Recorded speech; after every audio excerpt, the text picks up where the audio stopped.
Hey guys, it's Kevin here. A couple people who watch my video on Doorvest asked me to do a comparison with another real estate investing platform called Roofstock. So that's what we're doing today.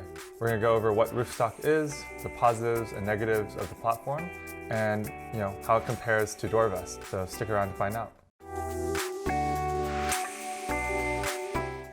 Roofstock is a marketplace for finding, buying, and selling investment homes. Unlike a traditional agent where being the buyer is free, Roofstock charges the buyer 0.5% and the seller 3%, whereas in a traditional transaction, the seller can only get about 94% of the home sale price.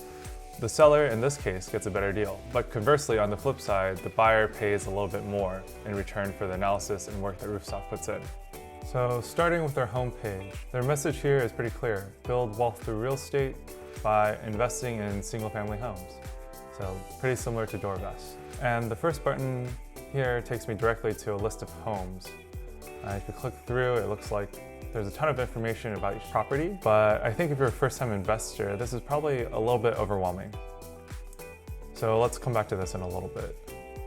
I really want to see kind of how the process works. So if I scroll through the entire page and they doesn't really seem like they want to give you an overview. They highlight listings, they highlight testimonials, talking about their story, even how great it is to work there. And then you get asked to create a profile or talk with an expert, which isn't a terrible workflow, but I guess for me and for a lot of people, they just want to read a little bit and get to know the company before they talk to someone. And it looks like how it works is actually kind of hidden in the menu, either at the very top in a drop-down or at the bottom in this tiny link. So just looking through the reasons why you should pick Roofstock, it looks like they've already sold about $2 billion in homes, which at $100,000 to $200,000 a home, that's at least 10 or 15,000 homes that they've sold. So the platform's reasonably seasoned. Next, it looks like there's a Roofstock guarantee. Actually, it looks like they have two guarantees. So one is a 30-day money-back guarantee.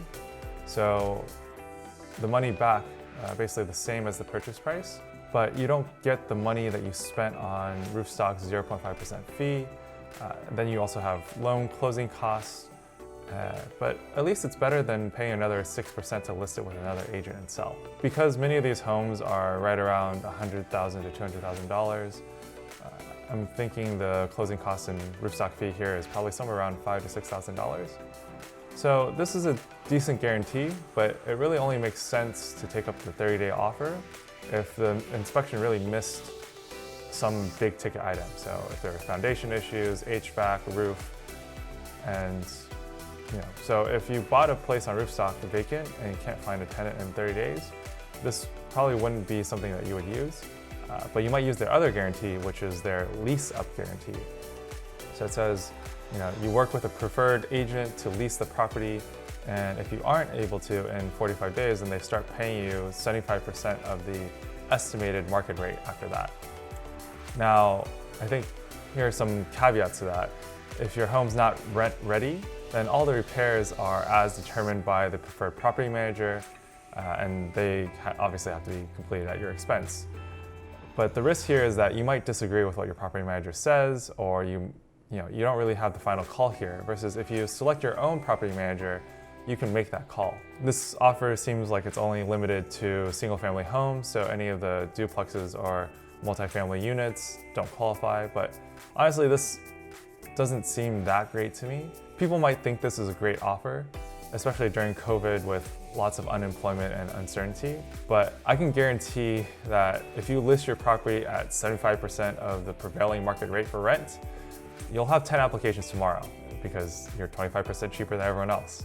So yes, I would totally love to pay one-bedroom money for a two-bed, right? But I think this is a good marketing technique on Roofstock's part. I think the thing to note here is you shouldn't mistake these guarantees as a substitute for doing your own due diligence. So you still have to run the numbers yourself, verify that they seem reasonable, or if they're underpriced or overpriced. So clicking around, one of the most interesting offers that I found on Roofstock is actually their Roofstock Academy, which helps provide kind of the education you need to get your feet wet in real estate investing. The pricing is a little bit misleading since it's actually $800 for 5 hours of one-on-ones and $1,400 for the full course. But the full course offers $500 of credits for every close on the marketplace. So I think this is kind of compelling for people who want to accelerate their learnings. I personally believe that one of the best investments you can make is investing in yourself. Your skills, your knowledge, just leveling up overall. So I think not enough people really realize that this can really show exponential changes in your progress. For me, I'm investing in reaching out to a larger audience on social media and acquiring more off-market properties in 2021. And so, I'm constantly looking for material or mentorship or, connections that can help me reach those goals. As with regards to learning the ins and outs of real estate investing, I think it's pretty nice that Roofstock is offering something akin to mentorship. I haven't tried the service out, so I can't recommend it one way or another, but you can definitely read reviews of it online. If you're not willing to pay this money, I would say there's 2 other ways you can find mentors. One is to attend your local real estate investing meetups. Even if they're online now, you can find the contact info of people after the meetings, reach out asking for their advice or get feedback on a project that you're looking at, but be specific about what you need help with, right? Everyone, including myself, started in the industry as a beginner. And so most people kind of know where you're coming from and are more than willing to help. The other way is to join online forums like Bigger Pockets, where many people like yourself have asked and received answers to questions that you might be thinking about. But I think the Roofstock Academy is just you're trading money for knowledge more quickly. So let's take a look at some properties. It looks like they're offering 3 different ways to invest. You can invest in single properties, portfolios, and property shares. Portfolio acquisition is just buying multiple properties, usually in the same area in one go. And property shares looks like it's buying a percentage of a home rather than the entire home. I'm only looking at Roofstock's single property offerings for now, but if you're interested in learning more or having me cover the other offerings, leave a comment down below. If this video has been helpful so far, make sure to smash that like button so the YouTube algorithm also knows. And while you're at it, subscribe to the channel and let me know what other videos and what content you'd like me to make. So let's start taking a look through their properties. When you first come in, they just have a default sorting for properties in Detroit, Columbia, Pennsylvania, Arkansas, Michigan, Illinois, Oklahoma. So it doesn't really seem like there's any sort of ordering, but I like to order based on cap rate, which is the net yield. Whereas you have gross yield, which is just your rent effectively over your purchase price. Cap rate is your rent minus all your expenses over your purchase price. So it gives you a better sense on taking into account if some place is more expensive to maintain or run than another place. So here we see the first couple of options here are all cash only. So typically the reason why a place is offered as cash only is because there's usually something that makes it uninhabitable, or it makes it something where you can't get a traditional conventional loan for it. So if we look at one of these properties, there's an inspection report. So if you go and look through the inspection report, cleaning, cooling unit is past its lifespan, so that's one big expense. Needs some handrails. Furnace is past its lifespan, so that needs to get replaced. Another big expense.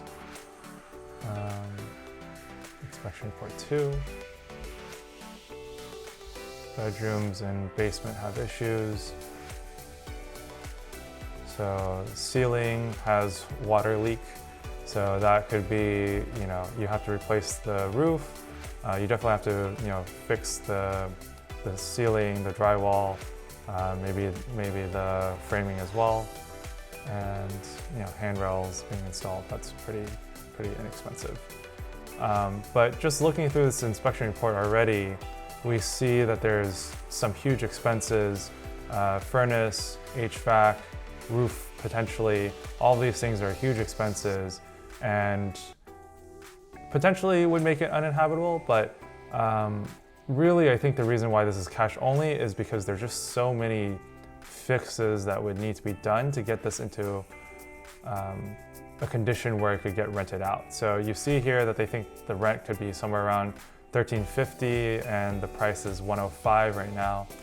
I would guess there's probably at least $20,000 to $30,000 worth of repairs you're getting before you can actually rent this out.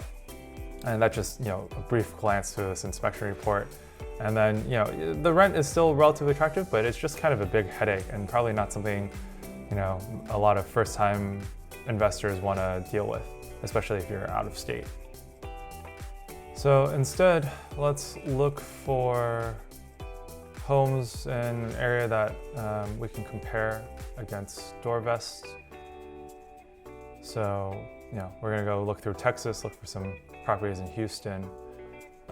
It's still sorted by cap rate. And you'll notice in Texas, there's not really any property that kind of hits that 1% rent ratio, where the monthly rent is 1% of the purchase price. But there's some that get close. So let's just click on the first one in Houston. And so this one, it's listed for $170,000. Your initial investment is right around $46,000 for your 25% down payment. Looks good and fine. Rents, they think, is $1,550. And they give you, I guess, some exterior shots, but where are the interior shots? Yeah, I don't see anything on the interior, so let's look through what other information they provide. So property valuation. So this is kind of Roofstock's summary, like one-page summary, where it gives you a sense of schooling, neighborhood, parameters around beds, baths, square footage, year built, and it gives you some comps. So these comps all look like look at them. These comps all look like they're in the similar number of beds, similar number of baths, roughly the same square footage, right around 1,600, built within a couple years of this house, and all sold in the last, these look a little bit outdated. So this is like end of 2019, so these are almost a year ago, so we probably want to pull more recent comps. But it looks like, if you take the average of these on a square footage basis, it's right around, $100, $102. So, right around 160 is probably a fair valuation, I would say, at least based on these previous comps.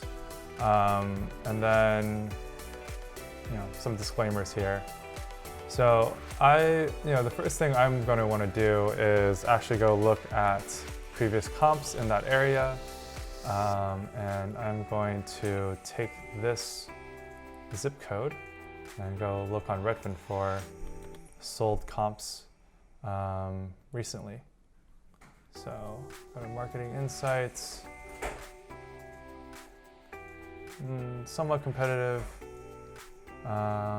and so I'm going to go look on Zillow for some previously sold homes in this area, and we're going to take a look-see to see if we can find some that match. So we're going to look for right around 4 beds, 2 baths,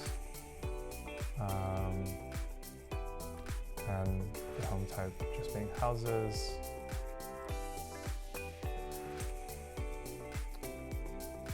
With square footage somewhere between, that 1,500 to 1,600 range. And I really want to see stuff sold in the last 6 months for me.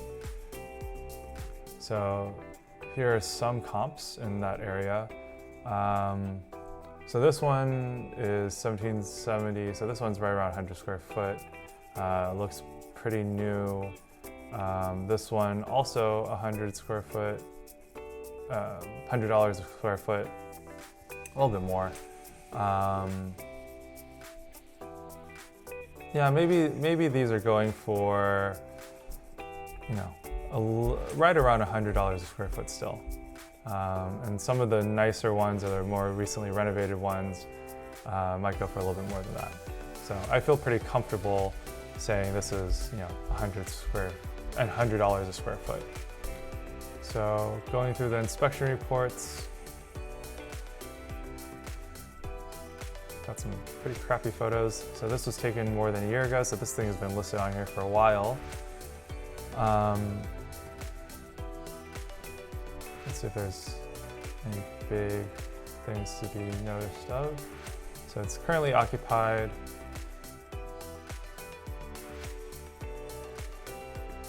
Looking for some red ones for action items. So you got some electrical issues, not that expensive. There is some other electrical issues that could be more expensive. So we're already looking at, say, $3,000 worth of repairs and expenses. All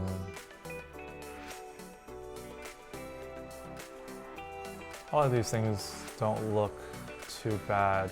You know, you got some, probably just an older house.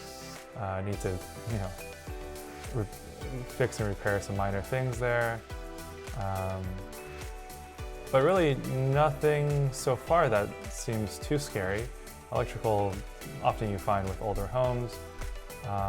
Foundation, at least by the looks of it, doesn't seem to be a huge issue.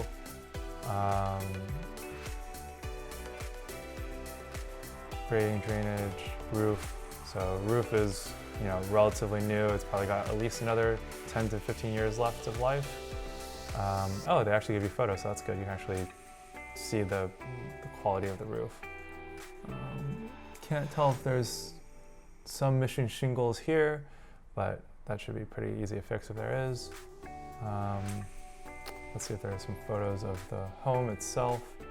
Yeah, I really wish they would give you higher quality or larger photos to work with. Like nothing seems crazy here. Just, you know, a normal home. Seems like reasonably good condition from, you know, the kind of poor quality photos. And yeah, not seeing, well, okay, so the electrical box looks super old, probably needs to get replaced and upgraded. But, you know, I'm not seeing anything here. Oh, recently upgraded furnace, so that's a good sign, and recently upgraded HVAC. So those are two big expenses that, you know, are out of the way. They'll have another, you know, 7 to 10 years of life at least, maybe more. So those are all good things. And then plumbing is PEX, so that's fine, PVC.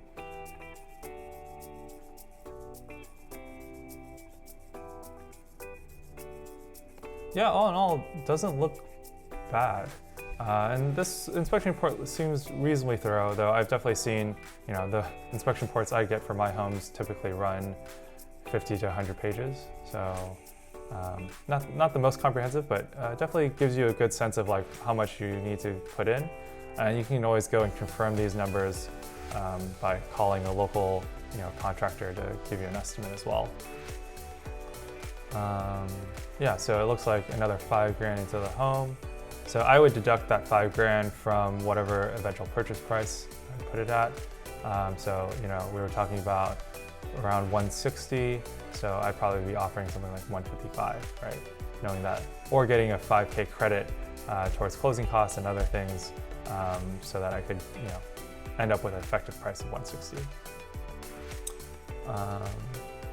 But yeah, and then they give you some other documents that you can look through around title, the ledger of transactions, and some quotes for insurance, which, you know, is all helpful, though this one is a blank document, so it would be helpful.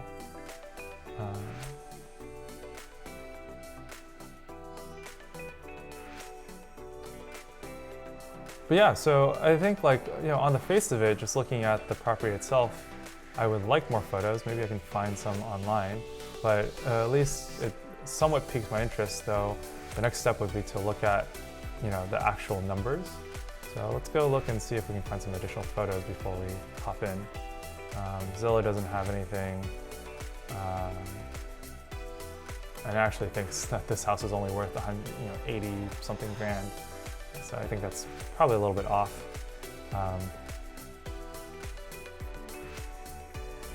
This one thinks it's 116 grand. So if people are just looking at these other websites to try to compare, then they're gonna probably be off-put by how high the listing price is versus what all these websites are estimating. But you should really be looking at previous sales. And so that, like we said, gets it to right around 160. So let's take a look at the way they do their financials.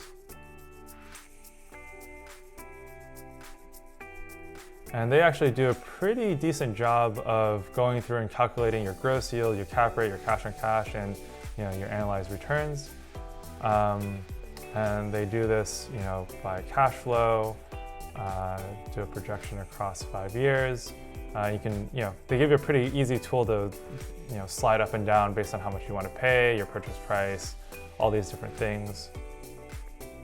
And it'd be nice if they actually set their estimated costs somewhere closer to the actual effective amount, but neither here nor there.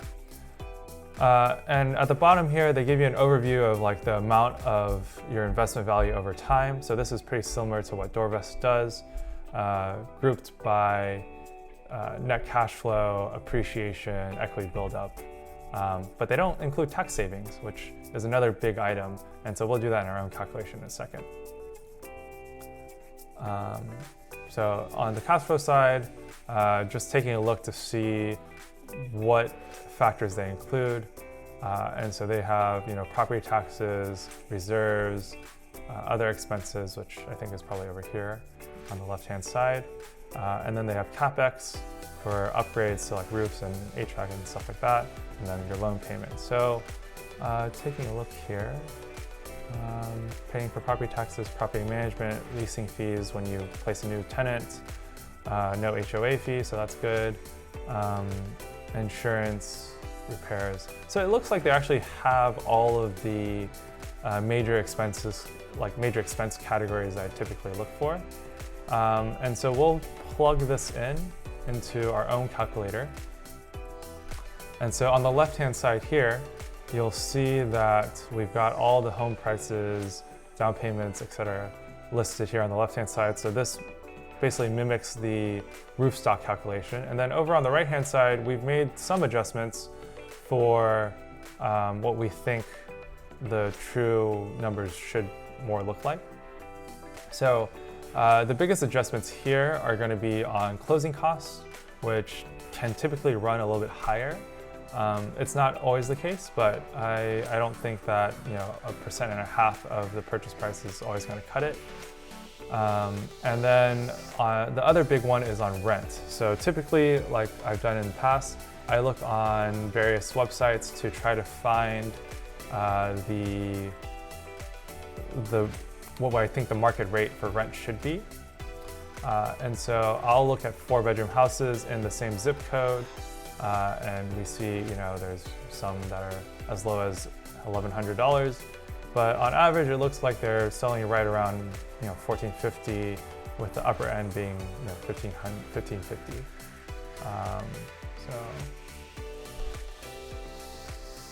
There's potential that this would get $1,550, but typically I think you want to be a little bit more conservative. So here I've basically estimated $1,450 as the rent. And then I think for CapEx and repairs, the repair reserve, they've got a slightly lower ratio. But overall, Roofstock I think is pretty accurate and pretty conservative with the way they approach calculating their numbers. And so your end cash flow isn't off by all that much. It's like $50, right? But on the whole end of things, actually, I should say they didn't calculate a tax write-off benefit. So this is actually, an additional bonus outside of what they calculated. So what we've got here basically is we end up with a compound annual growth rate of right around 16%, which is kind of in line with their non-tax write-off basis. And the overall return is basically totally in line. So there's very little difference in terms of the overall calculations here. The only difference kind of being a little bit different on cash. But yeah, overall, I would say, you know, in terms of like Roofstock presenting numbers accurately, I think they do a pretty good job. But in terms of like this home being something that is attractive or not, I would say not really. Like, I think there's a price at which this home, you know, ends up being attractive, but that's probably closer to like 140, I would say, rather than the 170 it's being currently listed for. And that's just down to, you know, the target numbers that I'm targeting in terms of trying to get cash on cash and all that good stuff. Let's see what it looks like with 140. So at 140, the numbers look a little bit better, right? But your cash flow is always going to be relatively low with properties where, you know, you have high tax rates or high property tax rates in Texas. And so overall, I think like there's probably better opportunities even within the Houston market. And you know, again, you can go look at my Doorvest video to compare the numbers between the two. But yeah, like, you know, overall, I think Roofstock has done a pretty good job with the numbers, but in terms of the investment opportunities, at least from this one that I've seen, you know, overall not that attractive to me.